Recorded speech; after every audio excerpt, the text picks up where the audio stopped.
Police મથક વિસ્તારમાં ઈદે મિલાદના જુલુસ દરમિયાન પોલીસની સર્વિસ પિસ્તોલની ચોરી કરનારને ક્રાઇમ બ્રાન્ચે ઝડપી પાડ્યો છે।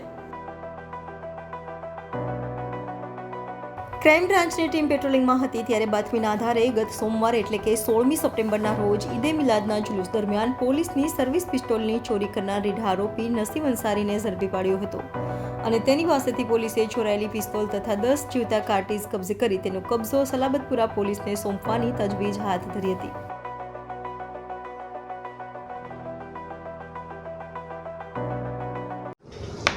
ગઈ 16 તારીખે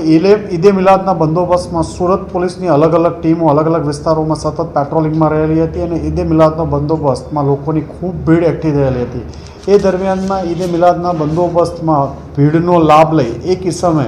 એક એસીપી સાહેબના ગનમેનની રિવોલ્વ પિસ્ટલ જે ગ્લોક પિસ્ટલ અને એને 10 રાઉન્ડની ચોરી થયેલી। આ તપાસ દરમિયાન એક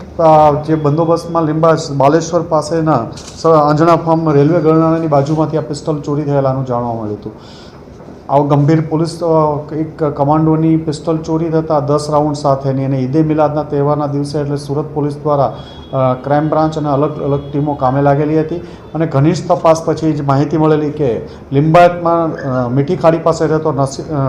નસીમ સમીર અંસારી જે મૂળ રહેવાસી બનારસનો છે અને અહીંયા મીઠી ખાડી વિસ્તારમાં મસદા પાર્કમાં રહે છે, એની તપાસ દરમિયાન એ મળી આવેલો હતો અને એની પાસેથી પિસ્તોલ તથા 10 રાઉન્ડ એની પાસે એના ઘરેથી કબજે લેવામાં આવેલ છે।